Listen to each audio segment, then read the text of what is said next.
That's a patent lie. So where is the money that is needed right now going to come from? I just want to counter the ANC narrative that if you can't have a 2% punishing VAT increase, then you have to find, 60 billion rand in austerity cuts. You indicated earlier that government can find the 60 billion rand in savings from, wasteful spending instead of burdening the poor taxpayers further. Perhaps to explain it to you this way, Yeah, guys, so one of the things I enjoy in my life is speaking about solutions, right? Instead of always talking about problems and regurgitating problems. And this is actually, even in Nigeria, it's a big problem because we've gotten used to criticizing most of the failures of our government, and nobody talks about solutions. What alternative can you bring to the table? And I think this is where the DA, I really enjoy listening to, especially this Dr. Burke. Actually my first time listening to him to really understand, the DA's perspective. The DA now has come with a 6-point solution, right? To really counter, not necessarily counter, but to bring an alternative to the 2% VAT increase, which Minister of the Finance, Minister Gordon Gwana actually suggested could raise 60 billion to really prop up and help, South Africa's economy, especially budget-wise. But the DA is actually bringing a 6-point solution, which I really think they're really intelligent, and I think it was really smart that I think this Dr. Burke is probably a PhD in finance or something, but I really enjoy listening to his solutions and how he articulates what the DA wants to do. So first of all, the DA doesn't want to participate in what he calls a punishment to the average South African, because anything that has to do with increases in tax, 2%, whether in business or whether in individual taxes, the DA doesn't want to participate in that because it feels that it's just like a punishment, all right, to South Africans. Secondly, the DA also wants SARS, all right, to have a little leeway in taxes that are actually already due, all right. So they actually argue that if SARS can actually increase, their tax collection from, I think, from 63 or something to 67%, that would already raise the 60 billion already, all right, which the Minister of Finance actually thinks that the 2% VAT increase from the individual tax collection in South Africa would raise, from that 60 billion. The DA thinks just that change in SARS revenue collection would actually already raise that. But the DA wants to go further. The DA also wants to argue for an open economy, that there should be individual participation in the use of the rail services and other public services, that this would actually increase ways in stimulating the economy. DA also thinks that, there should be kind of like checks in revenue spending as often as possible, and also cutting things like the DRC disaster now, where South African troops, although I've heard that they've been brought back to South Africa, but in trying to cut those kinds of sort of like public spending, the DA thinks that the South Africa can actually already raise the 60 billion. And then finally, the DA actually has this really interesting, and I really like this one a lot because it speaks to, especially my research when I had my PhD studies on the structural adjustment programs that the IMF had on many African countries at the time, and it has to do with austerity. The DA thinks that South Africa is not in a place where it can handle any kind of austerity measures right now. Anything that has to do with cutting back on essential services, cutting back on essential occupations like doctors and all that, the DA doesn't want to participate in that, but it wants to cut things that will not necessarily hamper the services, essential services in South Africa, but cut things that would necessarily create jobs and all that. And I think this is really interesting that the DA has a kind of like solution-oriented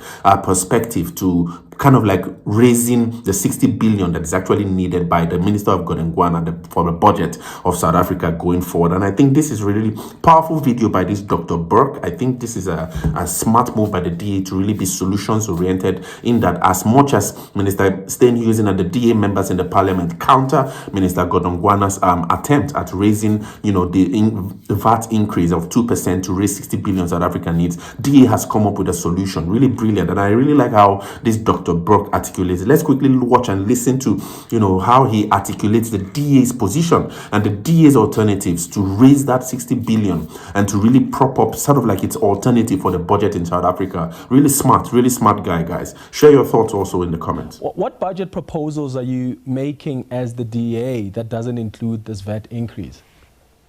It's a 6-point plan that we've outlined. The first point in that plan is to say that we can't have any increases in tax, be that VAT, be it personal income tax or corporate tax.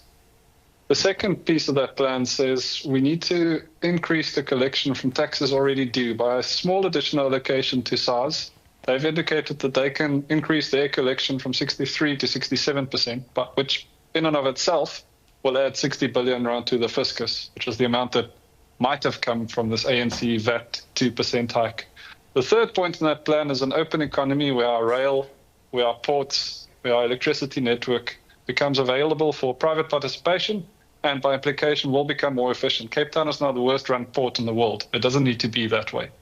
The fourth point in that plan is that we need to have a spending review. That spending review needs to start with a 6-month sprint and then a longer 9-month period where the efficiency we are able to unlock there gets added back to the fiscus. The fifth point is sort of like the fourth point, but it would be immediate spending cuts for superfluous expenditure that we don't need. One example is our deployment to the DRC, but I can give you many other examples. And then the sixth point in the plan, and perhaps the most critical one, is we cannot cut back on essential services. So under our plan, there will be no austerity. We won't be rolling back the number of doctors, nurses, teachers, or police officers. And it's a false dichotomy to say that if we can't have a punishing 2% VAT increase, then by implication, we must have an austerity budget. That's not the DA's position. Yeah. We're able to focus on things that can get cut, and that will create jobs, it will grow the economy, and it will provide an environment where businesses are able to succeed and employ more people. And we'll get into the more details on some of the items that you've mentioned. But here's what normally confuses me, Dr. Burke, is why is it that, mostly the politicians, whenever they're suggesting options, when we come to budgetary constraints and what to cut, they always suggest options that don't directly affect the politicians. For instance, why are we not cutting the politicians' salaries? Why are we not cutting the benefits of ministers? Because when you look at the ministerial handbook, there's still benefits there that actually, if we cut off, we could save some money. I couldn't agree with you more, Clement. You'll recall that we've, at the moment, got 32 ministers and 43 deputy ministers, of which the DA has 6 ministers and 6 deputy ministers. You don't need to be an expert at mathematics to know where the rest of those positions have gone. It's not to the other smaller GNU partners. So if we were in charge, we would have fewer ministers. We would have 1 driver at most per minister who could also take care of safety. And we would cut back on a range of the other perks. We've always said that, and we maintain that. It's absolutely ludicrous that this excessive consumption is happening in the face of a situation where more than 50% of our people are living in poverty. I cannot reconcile those two things morally. And I mean, because you've got these ministers that are being driven, including, of course, the DA ministers themselves. They've got homes in Cape Town, in Joburg. Why do you not think that the DA also is not leading by example by saying, you know what, take one of the houses or take some of the cars. We're okay with 1 car, with 1 driver. We'll have the house in Pretoria. What are the DA ministers themselves do you think they can do to also show as an example to the ANC ministers and some of the ministers in the cabinet on where the cuts could be?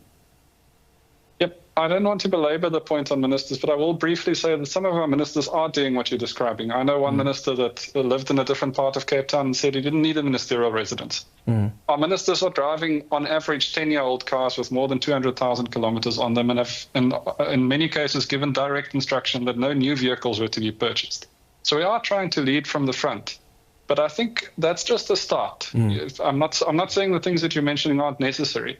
But my estimation is 30 to 50 million rand could be added back to the budget by cutting back on some of this expenditure. Yeah. But we are looking at a multi-billion rand problem.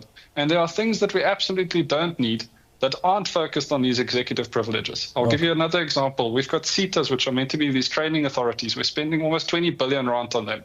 They are poorly run. They're the subject of multiple SIU investigations. They cannot produce clean audits, and we can amalgamate and then scrap those with very little effort.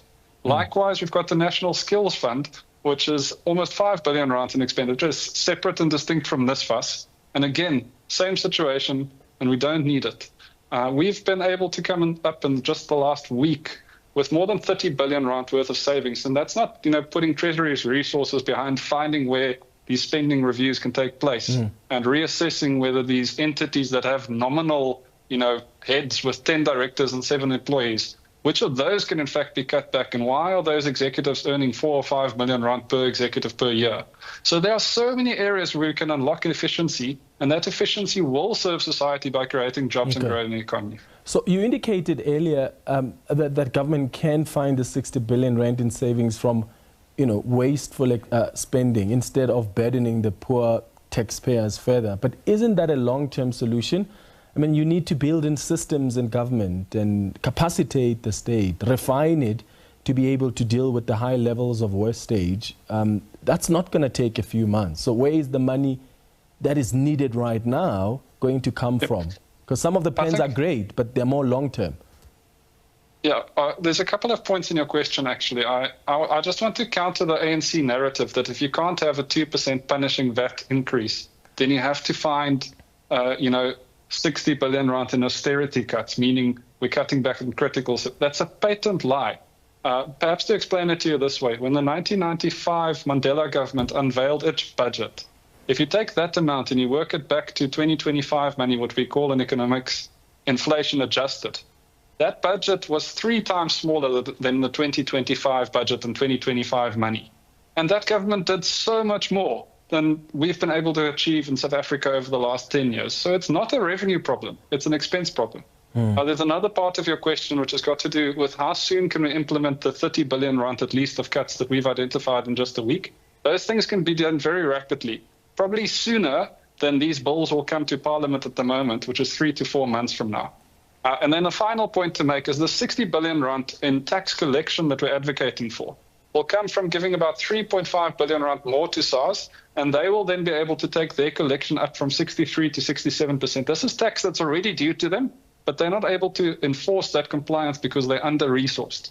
And I will point out there that when the microphone was on, our Minister of Finance actually said that he will happily punish SARS for coming out and saying this VAT measure won't work and we need to find another way. That's exactly the opposite thinking of what we need. What we need is a capacitated SARS that's able to collect money already due to it, not impose more taxes on poor South Africans.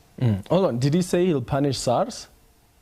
Well, we have to deduce from the recording that he said the 3.5 that he asked for isn't coming anymore. If the recording understood correctly, he said he came here with that nonsense and that 3.5 isn't coming anymore. So, it's always hard to interpret when the mic goes on exactly what was said. But the wide interpretation in South Africa at the moment is he was saying he's pretty hurtful of the commissioner, stating what the commissioner believes is fact. And I will point out that Mr. Kieswetter has so far proven to us, we don't have a counter data point, that he's a servant of South Africa. And he's trying to do the best thing for South Africa. Yeah, I think because he came out... Yeah, sorry, I wanted to say he did sound frustrated there, but I don't think we really had the full context, unless it's been explained publicly, of what he meant by that 3.5 billion rand. But I got you. Just quickly then, is this proposal the one the DA in the GNU has made to the finance minister? And is it fair to assume that any other budget that proposes any type of tax hike or cuts in essential services will not be accepted and voted on by the DA? Correct. So we will not support any further tax increases, and we don't stand for an austerity budget, which is an emotionally manipulative response to where we are today. Just because we weren't able to punish South Africans last week with a 2% ANC VAT increase doesn't mean we need to now punish them with an austerity budget. If we're able to start slaughtering some of these ANC holy cows, things that have been deemed untouchable, we're able to cut in areas that are not needed so that we can give to the areas that it is needed. All right, Dr. Mark Burke, thank you so much for making time for us.